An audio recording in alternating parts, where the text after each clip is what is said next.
Hi అండి, welcome back to our channel. ఎలా ఉన్నారండి అందరూ? నేనైతే బాగానే ఉన్నానండి. చాలామంది మెయిల్ చేసి అడుగుతున్నారు, అక్క టూర్ వెళ్ళొచ్చారా లేకపోతే అక్కడే ఉన్నారా, ఎన్ని డేస్ టూర్ అని చెప్పేసి అడుగుతున్నారు. ఇన్ కేస్ మీరు అక్కడే ఉంటే, మనుగూరు దగ్గర భద్రాచలం అక్కడ ఉంటే, అక్క మా ఇంటికి రండి ఫ్యామిలీ తోటి అని చెప్పేసి సిస్టర్స్ మెయిల్ అయితే చేస్తున్నారండి. నిజంగా థ్యాంక్ యూ సో మచ్. అంటే నేను భద్రాచలం టూర్ వీడియో పోస్ట్ చేయగానే సిస్టర్ అయితే మెయిల్ చేశారండి. అంత నైట్ టైంలో నిజంగా చాలా హ్యాపీగా అనిపించింది. అండ్ ఇంకో న్యూస్ కూడా నేను మీతో షేర్ చేయాలండి. నేను అది భద్రాచలం టూర్ వీడియోలోనే ఇంక్లూడ్ చేయాల్సింది, కానీ మిస్ అయిందనమాట క్లిప్. 2 ఫోన్స్ వాడుతున్నప్పటికీ ఒక ఫోన్లో కొన్ని వీడియోస్ ఉన్నాయి, ఒక ఫోన్లో కొన్ని వీడియోస్ ఉండడం వల్ల మిస్ అయిందనమాట. సో అది నేను ఈ వీడియోలో ఇంక్లూడ్ చేస్తాను. మన ఛానల్ ఫాలోవర్స్ నార్మల్గా హైదరాబాద్ సరౌండింగ్స్లో ఉంటే నన్ను గుర్తుపట్టి పిలుస్తారనమాట, పలకరిస్తారు. కానీ భద్రాచలం వెళ్ళినప్పుడు కూడా మన ఛానల్ ఫాలోవర్ అయితే ఒక్కరు కాదు 4 మెంబర్స్ అండి. నిజంగా చాలా హ్యాపీగా అనిపించింది. టీ తాగుతున్నాను అక్కడ, ఇంకా పాపికొండల టూర్ వెళ్ళేటప్పుడు. ఈ సిస్టర్ పేరు హర్షిత అనమాట. సో వీళ్ళు 4 మెంబర్స్ వచ్చారనమాట సిస్టర్స్. అక్క అని పిలిచారు నేను టీ తాగుతుంటే. అసలు నిజంగా స్టన్ అనమాట. అక్క మేము ఈ వీడియోస్ చూస్తాము అని చెప్పేసి అన్నారనమాట. నిజంగా అంటే హైదరాబాద్లో ఉంటే పలకరించడం వేరు, అందట్టు మనం ఇంకెక్కడికన్నా వెళ్ళినప్పుడు మనల్ని చూసి అక్క అని గుర్తుపెట్టి మాట్లాడాలి అని దగ్గరకు వచ్చి మాట్లాడతారు చూడండి. నిజంగా ఐ ఫీల్ వెరీ హ్యాపీ అనమాట. సో అదొకటి. ఇంకొకటి ఏంటంటే అంటే ఇప్పుడు తమ్ముడు లేడండి మా ఊర్లో. సో వీడియోస్ తీయడం చాలా ఇబ్బంది అవుతుంది. ఇన్ కేస్ కుదుర్చుకొని వీడియోస్ తీద్దాం సరే, ఎట్లనైనా సరే రోజు ఒక వీడియో పోస్ట్ చేద్దాం అన్నప్పటికీ కూడా అస్సలు కుదరట్లేదు అనమాట. ఓదిక్కు వైఫ్, ఇంకా నేనే కొన్ని విషయాలు నేను మీతో మాట్లాడాలి కాబట్టి ఇంకా ఎట్లనైనా సరే టైం సెట్ చేసుకొని చేద్దాం అన్నట్టుగా ఇంకా ఈరోజు అయితే డేర్ చేశానండి. సాయంత్రం పిల్లలకి స్నానం చేపించేసి ఇంకా వాళ్ళకు నేను అంటే హాలిడేస్ వచ్చినప్పుడు మర్చిపోతారు కదండి పిల్లలు. అందట్టు ఏంటిదంటే లాంగ్వేజెస్ అస్సలు మా పిల్లలకు సరిగ్గా రావట్లేదు అనమాట. తెలుగు అయితే చాలా అంటే చాలా ఇబ్బంది పడాల్సి ఉంది. తెలుగు హిందీకి అయితే ఇంకా హిందీ ఎట్లనో అట్లా సరే నేర్పించలే అని చెప్పేసి అనుకుంటే తెలుగు లాంగ్వేజ్ మాత్రం చాలా ఇబ్బంది అవుతుందండి. యాక్చువల్లీ మా పెద్ద పాప ఇప్పుడు 3rd క్లాస్కి వెళ్తుంది, మా చిన్న పాప 1st క్లాస్కి వెళ్తుంది. సో మా పెద్ద పాప 3rd క్లాస్ అయినప్పటికీ కూడా తనకు సరిగ్గా వర్డ్స్ రాయలేకపోతుంది అనమాట. గుణింతాలు కూడా సరిగ్గా రాయలేకపోతుంది.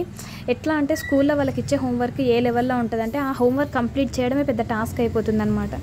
సో ఇంకా ఎక్స్టర్నల్గా మనము ఇంకా ఇవ్వడానికి వాళ్ళకు ఇంకా అంత హోంవర్క్ రాసేసరికి డల్ అయిపోవడం వల్ల వాళ్ళకి ఇంకా ఎక్స్ట్రా ఏం నేర్పించలేకపోతున్నాను. సర్లే ఇంకా మా హస్బెండ్ కూడా అంత ఎక్కువ ఫోర్స్ చేయకు, వాళ్ళకి ఇచ్చే హోంవర్క్లు చేయడమే ఎక్కువ అయిపోతుంది. ఇంకా మళ్ళీ నువ్వు అది రాలేదు ఇది రాలేదు నేర్చుకో అని చెప్పేసి వాళ్ళ మీద అంత ప్రెషర్ పెట్టకు అని చెప్పేసి మా హస్బెండ్ అన్నారు. కానీ ఇప్పుడు తను 3rd క్లాస్కి వెళ్ళబోతుంది. 3rd క్లాస్కి వెళ్తున్నా కూడా బేసిక్ అంటే లాంగ్వేజెస్ అసలు గుణింతాలు కూడా సరిగ్గా రావట్లేవండి. అంటే ఈవెన్ 2 లెటర్స్ వర్డ్ రాయమన్నా, గుణింతం కాకి రాయమన్నా కూడా పక్కపక్కనే ఉంటాయి. గుణింతంలో కాకి 2 పక్కపక్కనే ఉంటాయి, అయినప్పటికీ కూడా రాయలేకపోతున్నారు. ఎంత ఈజీ వేలో నేర్పిద్దాము, ఎంత అంటే గుర్తుండిపోయేలాగా నేర్పిద్దాము అని చెప్పేసి బాగా అంటే వాళ్ళకు చిన్నపిల్లలకి ఏంటంటే ఏదైనా సరే లాంగ్వేజ్ అయినా ఏదైనా సరే మనం ఏ సబ్జెక్ట్ టీచ్ చేసినా కూడా కొంచెము వాళ్ళకు లెర్నింగ్ అనేటువంటి కొంచెం ఆసక్తిగా చేపియాలన్నమాట. సో నేనైతే చాలా అంటే చాలా ఈజీ వేలో నేర్పించడానికి ట్రై చేస్తాను. కొంచెం సేపు రాయగానే ఒక్క పావు గంట అర్ధగంట రాయగానే పిల్లలు విసిగిపోతున్నారు. అబ్బా అమ్మ నేర్చుకుంటే ఫస్ట్ అంటే స్టార్ట్ చేసినప్పుడేమో మంచిగా ఇంట్రెస్టింగ్గా చదువుతూ ఉంటారు, రాస్తూ ఉంటారు. ఒక్క 10-15 మినిట్స్ అవ్వగానే బాగా అంటే బాగా ఇబ్బంది పడిపోతున్నాడు, మెడ నొప్పి అంటారు. నేనేమో స్కూల్లో ఉన్నన్ని రోజులు స్కూల్లో అంటే క్లాసెస్ ఏమో వాళ్ళు మార్నింగ్ 8కి వెళ్ళి సాయంత్రం 3-2:30కి అట్లా వస్తారు. ఆ టైం వరకు నేర్చుకుంటారు కదమ్మా అన్ని క్లాసెస్. ఇంట్లో అమ్మ చెప్తేమో ఎందుకు నేర్చుకోరు అని చెప్పేసి నేను అంటూ ఉంటాను. ఇంకా మా చిన్న పాప చూడండి, మా చిన్న పాప 1st క్లాస్కి వెళ్తుంది. యాక్చువల్గా మా పెద్ద పాపని 1st క్లాస్లో ఇప్పుడు అదే మా పెద్ద పాప ఏ స్కూల్లో అయితే ఉందో అదే స్కూల్లో మా చిన్న పాపని కూడా వేస్తే అయిపోతుంది అని చెప్పేసి అనుకున్నాము. ఇన్ని రోజులు అంటే ఎల్కేజీ యూకేజీ కాబట్టి కిడ్స్ అంటే నార్మల్గా ప్లే స్కూల్లో వేసాము. ఇప్పుడు 1st క్లాస్ కాబట్టి ఇంకా మా పెద్ద పాప స్కూల్లో జాయిన్ చేస్తే ఇద్దరు సేమ్ బస్లో వెళ్ళి సేమ్ బస్లో వచ్చేస్తారు. ఇంకా నాకు ఇద్దరిని డిఫరెంట్ స్కూల్లో వేసి అంటే టైమింగ్స్ తోటి అంత ఇబ్బంది పడాల్సిన అవసరం ఉండదు అని చెప్పేసి అనుకున్నాం.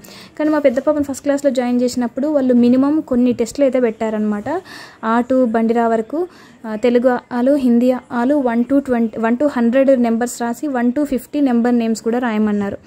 సో మా పెద్ద పాప రాసింది కొంచెం తడబడ్డది. అంటే వాళ్ళు ఏంటిదంటే ఆ టెస్ట్ పాస్ అయితేనే వాళ్ళ టెస్ట్లో మంచిగా రాస్తేనే క్లాస్ తీసుకుంటామని చెప్పేసి అట్లా చేశారు. కానీ మా చిన్న పాపకి అయితే అసలు అన్ని రివర్స్లో రాస్తుందండి. నేను ఎంత ట్రై చేసినా కూడా అన్ని రివర్స్లో రాస్తుంది లెటర్స్ అన్నీ. ఇప్పుడు అదేంటిది 9 రాయమంటే P రాస్తుంది, P రాయమంటే 9 రాస్తుంది, అన్ని S రాయమంటే ఇట్లా రివర్స్ రాస్తుంది. ఇంకా తెలుగు ఆలల్లో ఏ అయి ఉంటాయి కదా అవన్నీ రివర్స్ రాస్తుంది. దాన్ని ఏమంటారు, మిర్రర్ ఇమేజ్ అండి, ఎగ్జాక్ట్లీ మిర్రర్ ఇమేజెస్ దింపుతుంది అనమాట.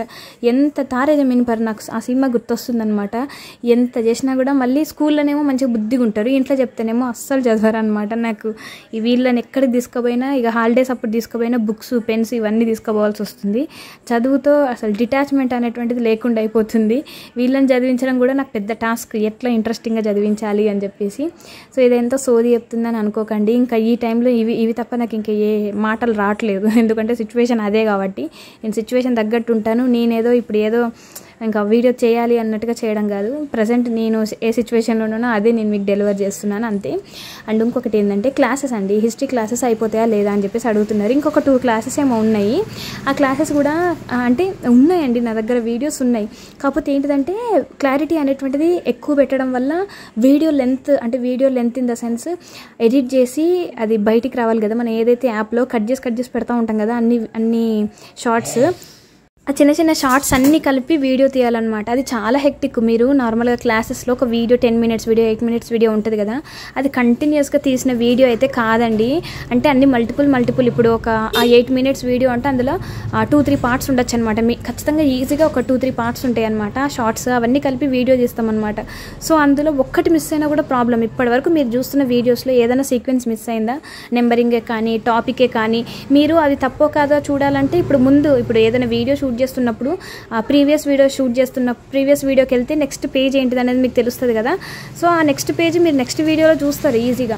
సో అదంతా చేయాలంటే సీక్వెన్స్ అనేటువంటిది మిస్ అవ్వకూడదు. నేను యాక్చువల్లీ మా ఊర్లో ఉన్నప్పుడు అంటే హైదరాబాద్లో ఉన్నప్పుడే నేను వీడియోస్ అన్ని షూట్ చేసి పెట్టాను, బుక్లో అన్ని రాసుకున్నాను అనమాట. ఏ వీడియో అంటే క్లాస్ నెంబర్ 86 అనుకోండి, 85, 86, 82 ఇవన్నీ 81 అట్లా ఎగ్జాంపుల్ 81 వేసుకోండి. 81 క్లాస్ వీడియోలో ఈ 3 వీడియోస్ ఉంటాయి. ఈ ఒక్కొక్క వీడియో యొక్క లెంత్ ఒకటేమో 1.59 లెంత్, ఇంకొకటేమో 2 point సంథింగ్, ఇంకొకటి 3, ఇంకొకటి 2, ఇవన్నీ కలిపితే ఈ వీడియో అని చెప్పేసి ఇట్లా పెట్టుకుంటాను అనమాట. మీరు చూస్తున్న దాని వెనకాల చాలా కష్టం ఉంటుంది.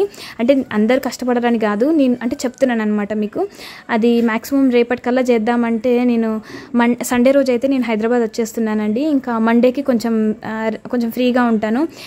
అంటే మీరు అంటే మంత్కి పీరియడ్ ఉంటుంది కదండి, అది కంప్లీట్ అయిపోతుంది అని చెప్పేసి కొంతమంది సిస్టర్స్ అన్నారు.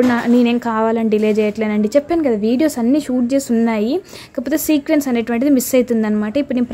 ఇప్పుడు నాకు కూడా నాకు తెలుసు సీక్వెన్స్ ఏంటిదనేది తెలుసు, కానీ అంత పర్ఫెక్షన్ లేకుండా నేను ఒక షాట్ ఇంకొక షాట్ కలిపేసి పెట్టిన అనుకోండి అంత గందరగోళం అయిపోతుంది. సో అది ఉండకుండా ఉండాలి అని చెప్పేసి నా ప్రయత్నము, అంతే అర్థం చేసుకుంటారని అనుకుంటున్నాను. మ్యాక్సిమం సండే కంప్లీట్ చేసేస్తాను. అంటే హైదరాబాద్కి వెళ్ళిన తర్వాత ఇంకా ఎట్లనన్నా సరే ఆ రోజే ఊరు వెళ్తున్నాను, శాతవాహన ట్రైన్కి వెళ్తున్నాను అనమాట సండే రోజు. ఆ రోజు ఎట్లనన్నా సరే చేసేస్తానండి. అండ్ కొంతమంది అయితే సపరేట్గా మెయిల్ చేసి మరి మార్క్స్ సరిగ్గా రానప్పుడు ఎందుకండి ఊరు వెళ్ళడం అది ఇది అని చెప్పేసి అంటున్నారు. మార్క్స్కి ఊరు వెళ్ళడానికి అండ్ ఎంజాయ్ చేయడానికి ఎక్కడా సంబంధం లేదని నేను అంటాను. నేనేంటిదంటే హ్యాపీయెస్ట్ పర్సన్ అండి. నేను పాస్ట్ గురించి ఆలోచించను, ఫ్యూచర్ గురించి బెంగ పెట్టుకోను, ప్రజెంట్ ఉన్న లైఫ్లో మంచిగా ఉండాలి అనేది నేను అట్లనే ఉంటాను. నేను అంతట్టు నన్ను నేను ఇష్టపడతాను. మీరు ఎందుకు అంతగా మిమ్మల్ని మీ మీద ఎందుకు అట్లా అనుకుంటున్నారు అంటే ఇది నా సెల్ఫ్, ఇది అంతే. నేను ఇట్లనే ఉంటాను, నేను ఒకరి కోసం నేను మారను. నేను ఫస్ట్ నుంచి ఇంతే ఉన్నాను, ఇంకా వేరే వాళ్ళ కోసం మారాలి అంటే అది నాకు అవ్వదన్నమాట. సో నేను ఒక ప్రజెంట్లో బతికే హ్యాపీయెస్ట్ పర్సన్ అంతే, అట్లనే ఉంటాను. ఏం జరిగినా కూడా పాజిటివిటీ చూస్తాను, పాజిటివ్గా ఉంటాను అంతే. వీడియో నచ్చినట్లయితే ఒక చిన్న లైక్ చేయండి, ఓకేనా? బాయ్. సబ్స్క్రైబ్ చేయడం మర్చిపోద్దు.